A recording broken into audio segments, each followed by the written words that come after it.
them along the way.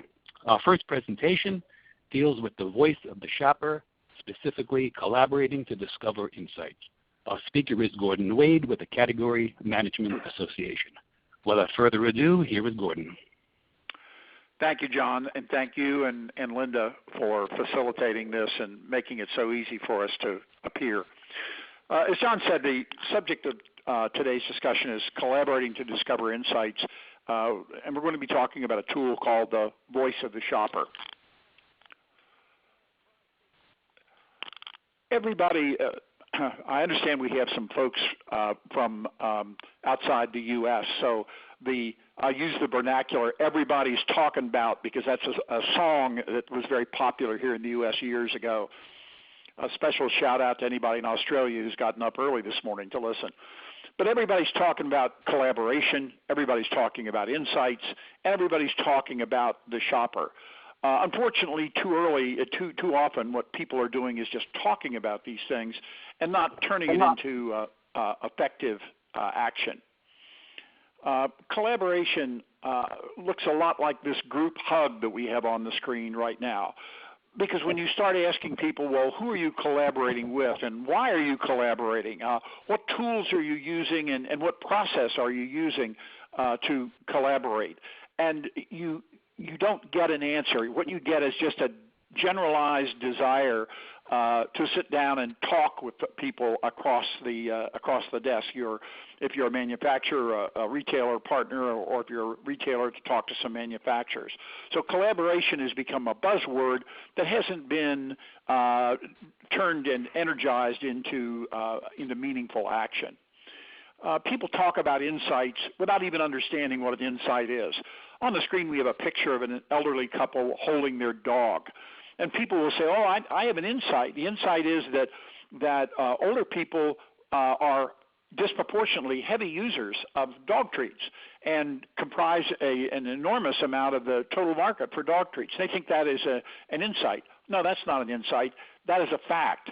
The insight is that they look upon the dog as their surrogate child.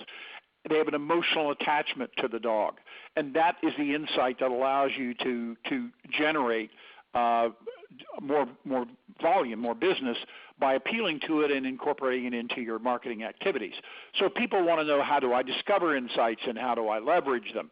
And those are the real issues about insights. And then, of course, everybody's talking about the shopper. But the question is, which shopper and what mission or need state are we talking about? What are the choices and the consideration sets for the shopper? And again, there's significant amount of data on many of these subjects, but that data isn't always turned into action or organized in a proper way. The obvious question here is, where do you start? And the obvious solution is you start by sharing data about the shopper between the trading partners.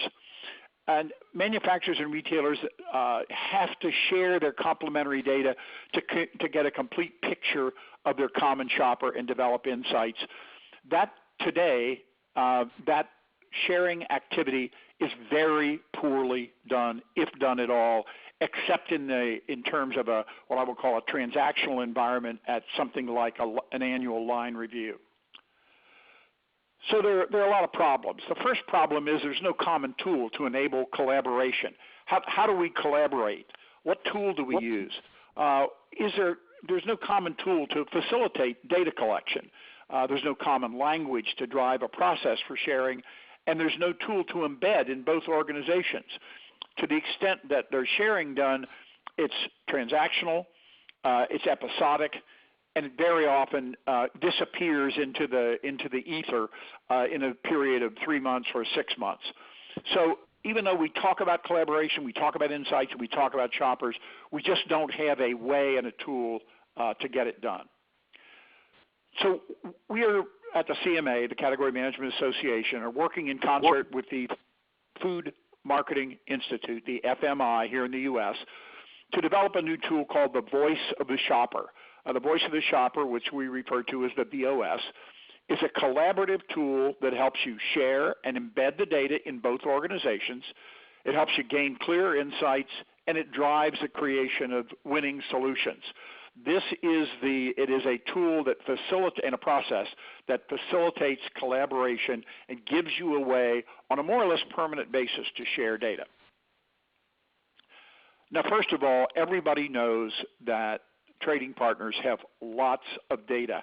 And I just put a partial list up here on the screen. You've got category structure and consumer need state data, path to purchase and ethnographic data. You've got shopper demographics and psychographics, retailer loyalty data, purchase behavior data, share, market basket, cross-purchase affinity, trip mission and product usage occasion data. You've got channel purchase and leakage data, seasonality and purchase trigger, marketing response success models.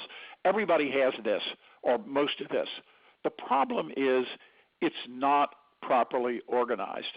On a regular basis, I will have a discussion with a major company who will say, we know all this. Invariably, although they know it, it's not organized in such a way that it can be deployed conveniently throughout the entire organization. It's not organized in a way to create alignment among the disparate functions within the company. I am willing to bet anybody on this phone $100, and you're going to get my email address, $100 that you don't have this data properly organized in one document of 40 to 60 slides, such that when a person comes on board in your category management or shopper insight department, they can click on it and it can show you everything you know and everything you believe organized in a stable way that you can be deployed, and a person can sit down and in an hour and a half get a good onboarding. That same tool will obviously facilitate your shopping, your sharing it with a retailer or vice versa. I know no retailer has it. I'll make that as a flat statement. If you do, I'll be glad for you to send it to me, and I'll send you personally a $100 check. Gordon, we have a question that just came in. Gordon, we have a question that came in. How is the voice of the shopper organized? I'm going to show that to you in the next slide. That's an excellent question, and I'll show you how the taxonomy literally on the next slide, and I'll go to it. First of all, the data is not organized for sharing, as I've said. It's more like a garbage can where people just toss the data in with no interpretation or with no relating it to all of the other questions that normally come up in marketing. When things change, there's no people change.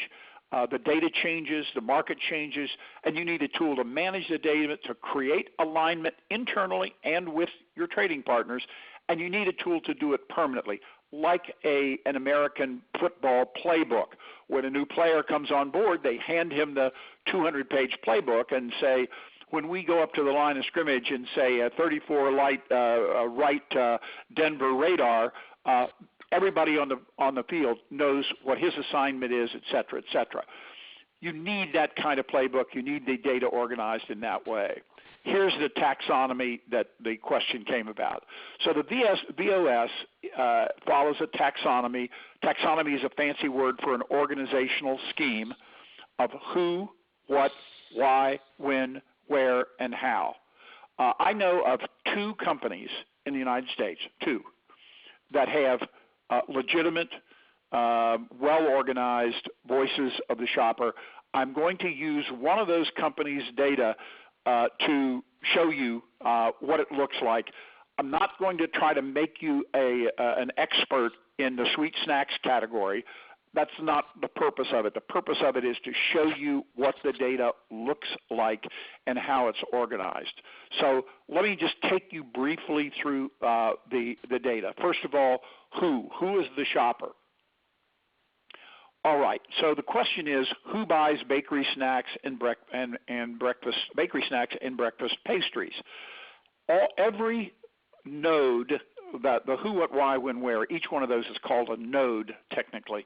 Every node is organized in the same way. It starts off with core truths.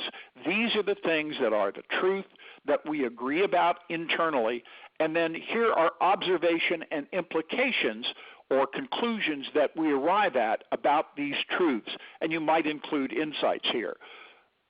The specific data isn't important because there's not going to be a pop quiz on who the shoppers are for bakery snacks and breakfast pastries.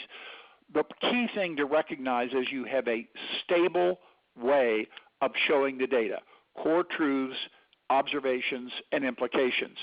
And the kinds of data you would have are who are the heavy buyers of snacks, or who are the heavy buyers of your category. And these heavy buyers would be contrasted with all buyers, and it would be shown in various geodemographic ways. Here we're talking about education, we're talking about family size, we're talking about age and other demographics that are common from various suppliers in identifying who the shoppers are from a geodemographic standpoint. You'd have eating facts, or the people and household size. If you look at the various household sizes, here's who's eating what and how important they are to the overall market. Again, the issue here is to gain alignment so that everyone knows what the facts are.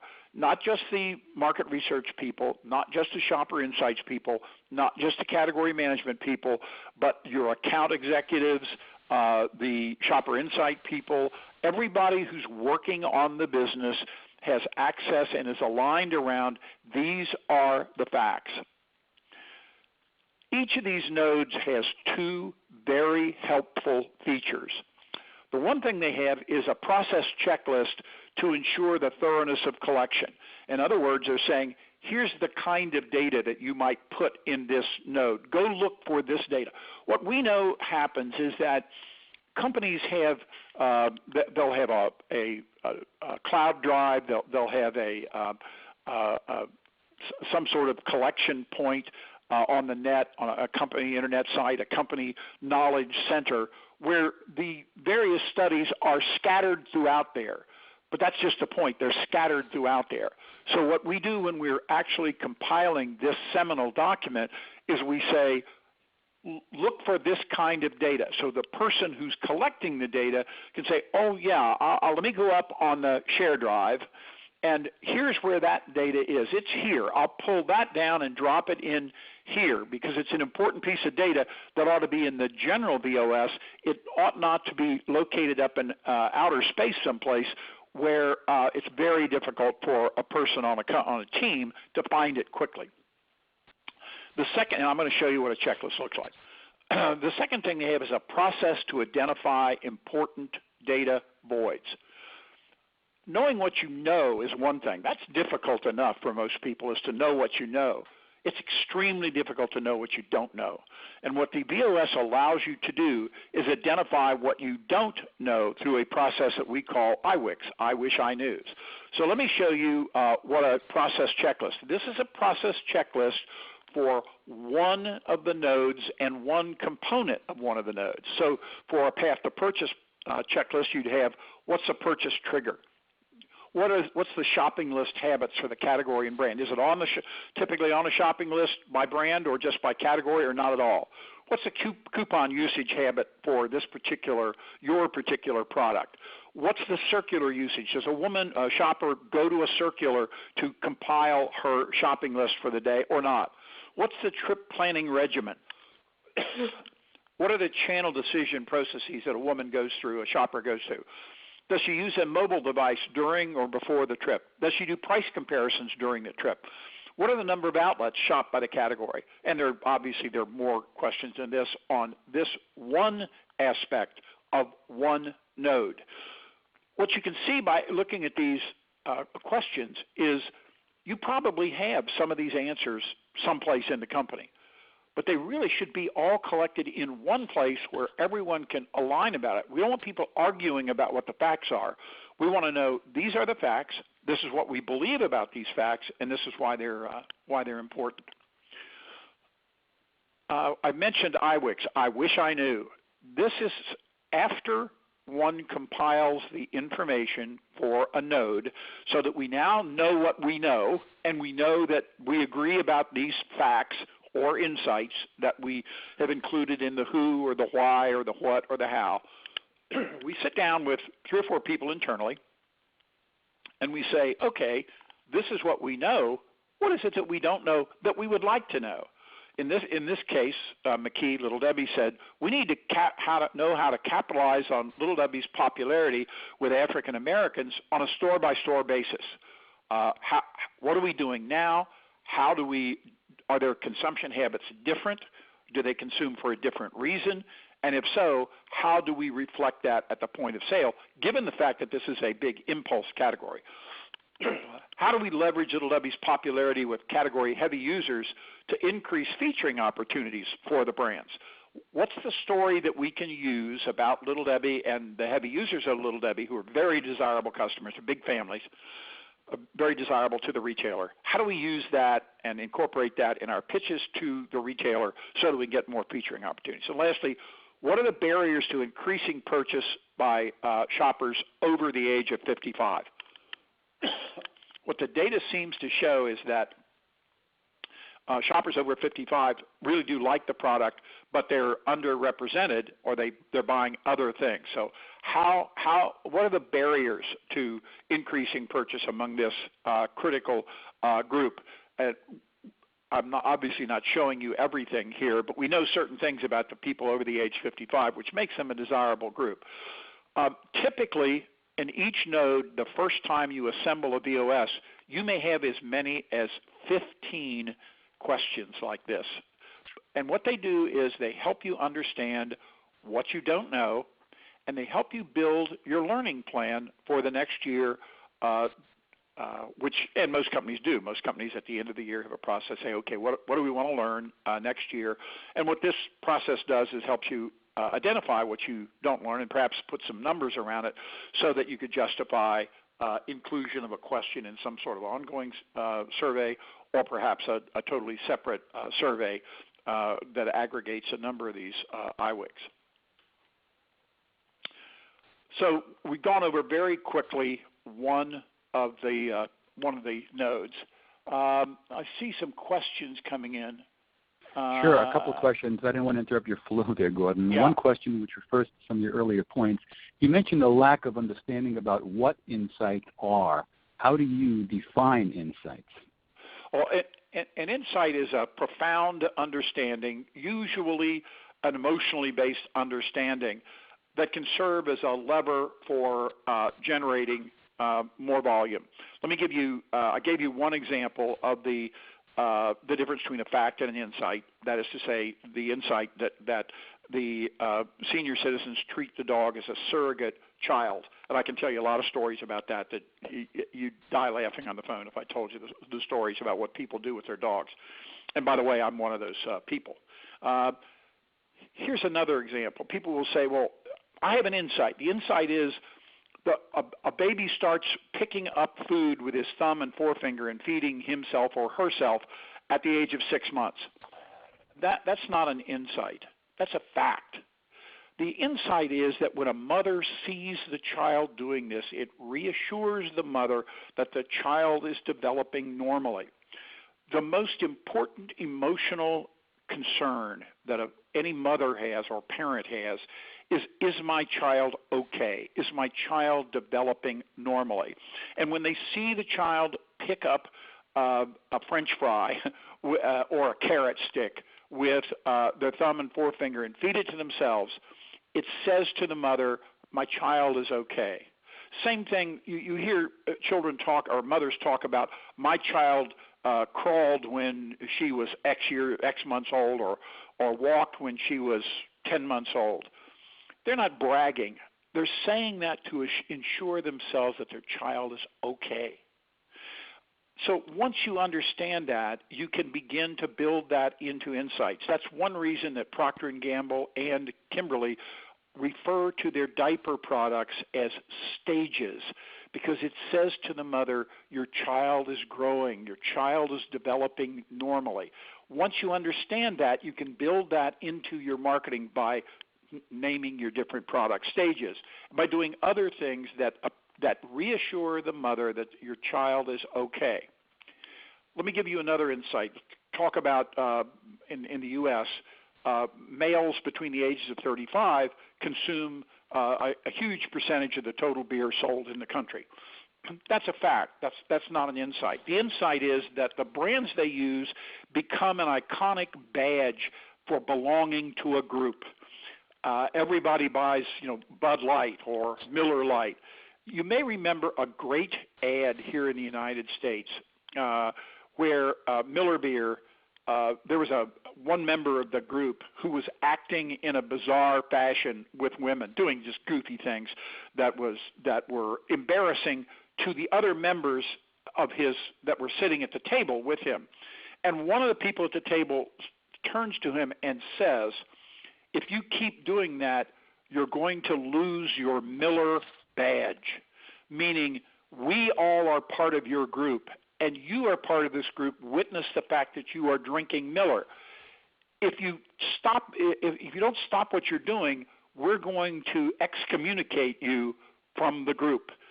That is an insight, and that's what you can begin to lever with people. So an insight, think of the word insight. It says in and sight. A fact is something that you can see with your eyes. You can see it in sight. But insight is something that's inward, that you can't see. It's more of an attitude or a belief that is driving behavior. So an insight is an internal, often psychographic or attitudinal aspect of a relationship with a product or a need state that one can capture and then leverage. That's the difference between an insight and a fact. Okay. Anything else, John, that's come up that I need to? Sure. One more following up on the insights, Gordon. Another question: how does an insight translate to sales with a retailer? Well, there's a couple of different ways. First, a really good insight says to the retailer, these people know things that I don't know. These people have spent money. These people understand my shopper, and therefore I ought to listen to them, not only in this issue, but a number of other issues, because they have a more coherent, insightful, you pardon the pun, view of my shopper. And the way you translate it is by presenting programs that the retailer can leverage. A classic would be the dog thing that I showed you before, where the people who understood what was going on immediately began to go into the retailer and saying, people who buy these dog treats absolutely love dogs. They see the dog as their child, and they're very concerned about the dogs that are in shelters, especially the local shelters where the dogs are killed after 30 days or something of that nature. So why don't we, you, the retailer, and we start a program in which we give money to the local shelter in your name, or in return for buying these. For every one of these treats that you buy, we'll donate 5 cents or 6 cents or 2 cents or whatever it is to a local shelter. You capture and you show pictures of the dogs in the aisle. You show pictures of dogs in cages in the aisles to appeal to these people, so that the shoppers can transfer their love of their own dog to the love of one of these dogs in a shelter, and in turn try to help them by buying something. That's a simple example, but there are a lot of other examples from the beer and from babies. The classic one was the one I told you about with Procter and Kimberly talking about stages, and looking at ways where they can help the retailer underscore the growth of the child and encourage the growth of the child as they go through these various stages in various ways. So that's my answer. I see a couple of questions having to do with trying to get copies of various white papers off of our sites. Some of those white papers we charge for, and so you may be having difficulty because you're not a member of the CMA. A member, these white papers are free to our members, but if you're not a member, then they probably would route you to a different place where you'd have to pay. I think some of them cost $100. I'm not sure the price on a couple of them, but some of the larger ones cost $100. Okay, let me go on here because I don't want to. I want to give you plenty of time to ask questions. Okay, this is what, and the what starts out by giving a look at a large snacking need state to try to identify how these bakery snacks fit into an overall snacking regimen, both sweet and salty snacking regimen. And this is just the first way to orient the retailer and orient other people in the company to recognize that the shopper is making trade-offs and the consumer is making trade-offs in his or her snacking decisions. And we talk about the type of bakery sweet goods that do they buy. This is basically where we're going in and presenting them with what amounts to the category decision tree and putting numbers and around that, putting numbers around the size of the transaction and things of that nature, so that when we talk about what are they buying, we can show the different kinds of snacks, the shares of different snacks. In this particular node for Little Debbie, they probably have 12 to 15 slides that talk about share by channel, share by individual account, major account. So they have a lot of what's. They have a lot of slides under what's. I just showed you two so you'd understand what is. So here are the I wish I knews about what's. Why consumer preferences seem to change from year to year. From brownies are up in one year and muffins are down. What's going on here? How much does pantry loading increase the rate of consumption for this category? This is an impulse category, both an impulse purchase category and it's an impulse eating category in the house. What these people found out was that 2/3 of the buyers, heavy, medium, and light buyers, don't have the product on hand in their pantry at any given point in time. They just don't have it. So if I suddenly have a Little Debbie attack, a Bear Claw attack, or a Swiss cake roll attack, and I go to my pantry, in 2/3 of the cases, it's not there. And this isn't a fact which drives you to the insight that you're frustrating the consumption of the impulse consumption of the category, and it says you ought to really focus on pantry loading because you'll fill up the 2/3 of the time when people don't have the product on hand. Next is how to make a breakfast pastries more habitual as a breakfast meal replacement, thereby growing share of total eatings. What we found out was that they're buying a number of things and eating it for breakfast, and somehow Little Debbie's got to increase its share of breakfast eatings. Why are people buying the category? What are the motivations and the attitudes? They did some very expensive, very sophisticated need state research, and they identified 8 need states. I'm starving, favorite routine, craving, let's celebrate, reward myself, and then what they did was look at how the share of total consumption of the product varied across these critical need states. They actually found, I believe, 8 need states, but these were the big ones. And so they looked at the share of eatings or volume by need state by breakfast pastries versus bakery snacks, so they could understand which of these need states is more intense for which of their products. And obviously they collected some core truths that talked about things like why are they buying it, value perception. You can see it's underneath the table. They're buying because of value perception, because of freshness and packaging, because of portability, because of child requests, and because of impulse. These were the whys, the drivers for why people were purchasing the category. And they went and took each one of these and gave the substantiation for why people are buying. And the first one was Little Debbie is a tremendous value. They have about a 15% pricing advantage on most of their major competitors, in some cases 30% per ounce purchase advantage versus some of their competition. So many people buy them because they're a great value. And that leads to a whole other story as well. Child requests, that's another reason they buy. Seasonal celebration.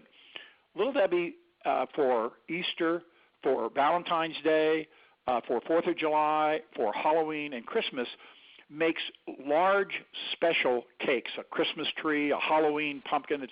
It can go on the table as a centerpiece for a home party around Christmas or Halloween or Thanksgiving or Valentine's Day, and they're tremendously popular. To speak about insights, one of the things that we know is that shoppers will say, I did this when I was a child. I want my kids to have this same experience. People will say, well, when I was 7 years old, my mom had a Valentine's Day party, and we had a Little Debbie cake, and it was so wonderful. I remember, I'm 35 years old with 3 kids, and I remember it to this day, and I'm going right to the store to buy one. Now, these are dead comments that come out of focus group research. So seasonal celebration is important, obviously very, very emotional. Quick question. When do people... Gordon, a quick question. Are those consumption motivation or shopping buyer motivations, and how do you differentiate those two? Hard to differentiate. They're basically consumer motivations, eating motivations, not shopper motivations. We talk here about wins. I'm going to speed up a little bit because I want to give people plenty of time to ask questions. These are win or bakery snacks consumed across the day. Again, they have probably 12 slides in this win node. I'm just showing you one. No, I don't want you to think that this is all they know. They know an enormous amount of stuff. Where do people buy and where do they eat the snacks? Both cases. So where are breakfast pastries consumed? And you can see over in the right, some are consumed at home and some away from home. And the away from home are at school, at work, all other away from home. So we know that the product is taken from the home and often eaten on the run, so to speak, because it's portable. Where are they purchased? And this is a table that shows the volume by channel and in some case by actual retailer for the various baked sweet goods for breakfast as well as for all-day bakery snacks. How are we influencing? This is a very important node because this is where the tactical success models are collected, what works. So they have about 5 or 6 tactical success models. They have an assortment success model. They can go to a retailer and say, look, we did this in 5 retailers.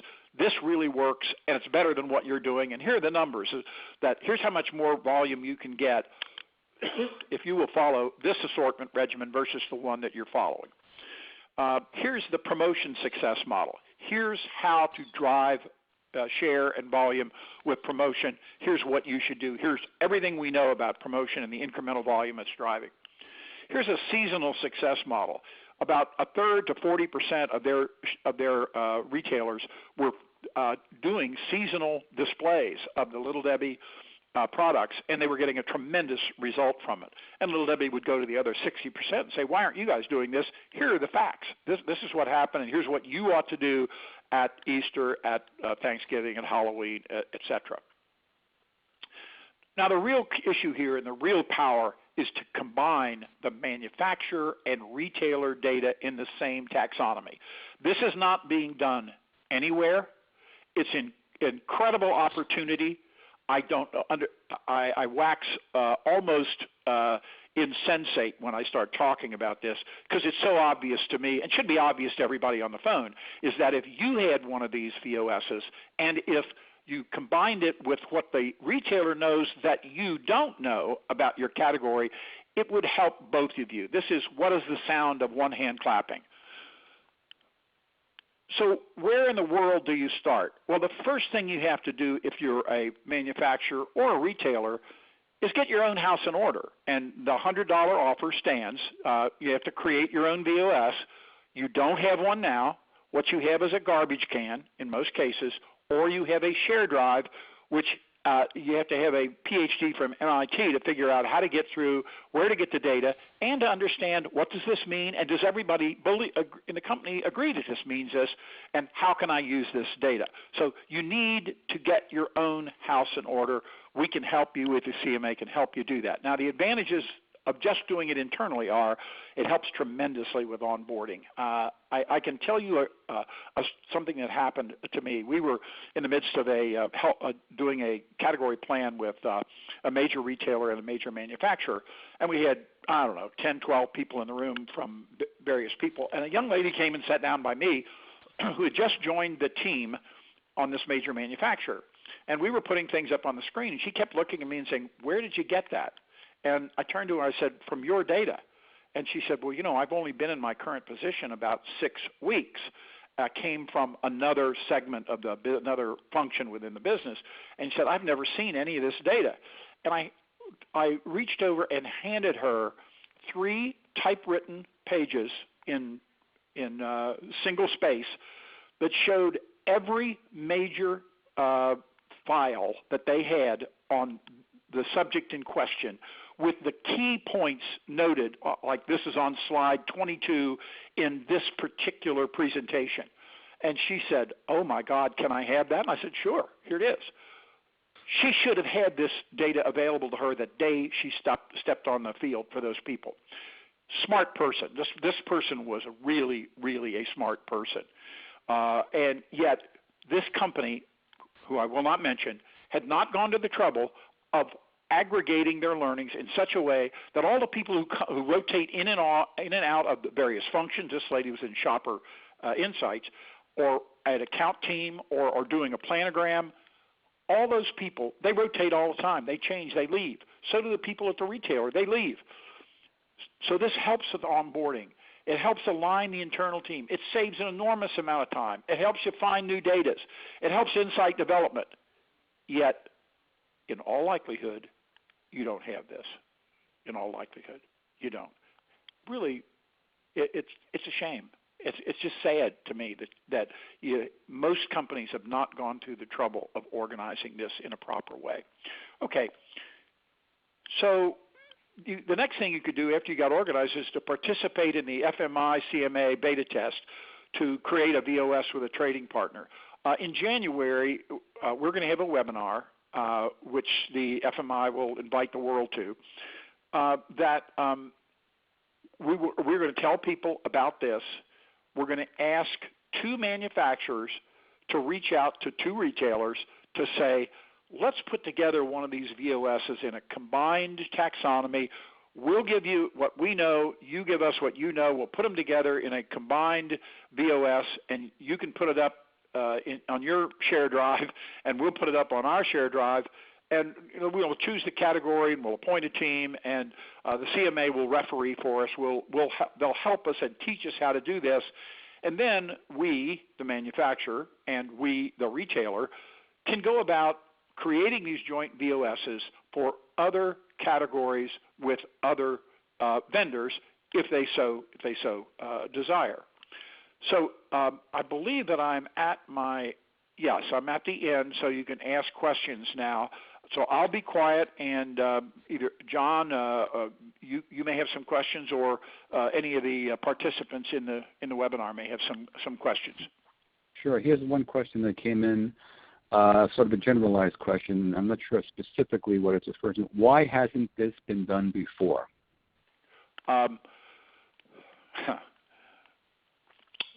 Because it's hard.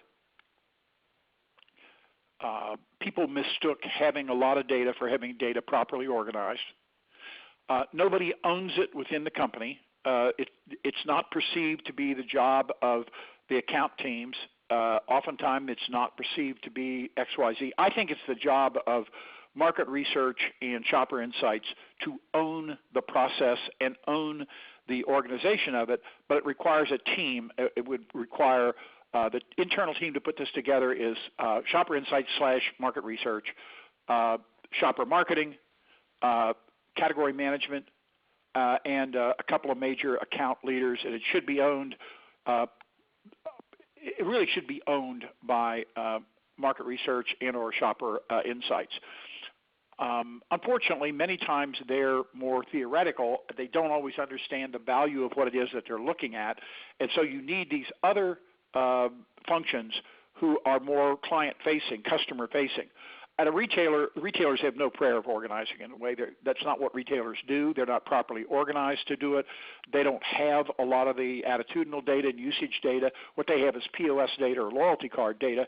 But retailers, they have 120 categories. They can't possibly know about bakery snacks what Little Debbie or Hostess or Sara Lee know about that category. So retailers typically don't do a good job in organizing attitudinal data. They have 120 categories, and they don't have the manpower or the people to do it. It's a real problem for them. Within a major manufacturer, it's a function of we haven't thought of it, or we thought that because we have this data up on a shared drive, it's being used in a meaningful way. Not true. Okay. Another question is, can you share examples of a well-organized VOS? Well, I'd have to get the people from Little Debbie to agree to show you the whole thing, but the Little Debbie one has about 60 slides in it. And I can show you another one as well that is, I'm going to use a term, fake. We constructed it from data that's not real data, but it looks like it will serve the purpose that the questioner is asking. It'll enable them to say, oh, I got it, I see this. And the answer to that question is, yes, we can do that. Okay. How is this going to be really deployed with fast-moving consumer goods companies from the FMI and CMA? Is there a template that has to be filled out? Yes, is the answer to that question. What we'll do is this. We are going to show a presentation very similar to this and ask for beta testers, ask for a retailer and a manufacturer who will do this in one category. We'll go away and we will lead them through the process so we can show them how to do it as quickly as possible. I don't want to go through some of the tricks of the trade that we use because it's irrelevant to this conversation. We will then bring back those two VOSs to the world, and we will get their agreement in advance to show either the complete version or a redacted version. If there's some data in there that's really super secret, we'll redact that. But on the whole, we'll be able to show 80% of the VOS. And we'll show it to the world. Say, here it is. This is what it looks like. And at that point, we would hope that retailers and manufacturers would start saying, gee, I really want to do one of these with, I'll make an example, with the soft beverage category, PepsiCo/Coke/ Dr. Pepper. Could you be the manufacturer that helps me create a VOS for my soft beverage category? I'm, Hy-Vee Des Moines. I'm making this up. And so Hy-Vee Des Moines and whoever, Dr. Pepper Snapple, would emulate what has been done in the beta test, and they would be given the grid or the template, so to speak. If they needed us to intervene, we would intervene. There'd be a charge for our intervention, but it's not outrageous. And the real purpose of it is to teach both parties how to do it themselves. It's not giving a man a fish, it's teaching a man to fish, and then we walk off the field. I think once people see how to do this and some of the tricks of the trade, they'll say, the market research department at Coke, first of all, if they do it the first time, they've got theirs put together. They don't have to redo it. They don't need a different VOS for Publix than they do for Kroger. Now, Kroger's data is different, and Publix's data is different, and it may get integrated differently, but their work is done. They don't have to redo that work. You do it once, and it's done. Now, there's other issues such as where do we keep it?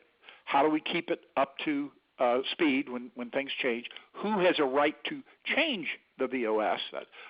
It's sort of a corporate governance of the data governance. And we'll give you rules of the road on that, what we think works, and you can pick out the rules that you want to follow and follow them. So that's the answer. Okay, excellent. That was truly excellent and insightful, Gordon.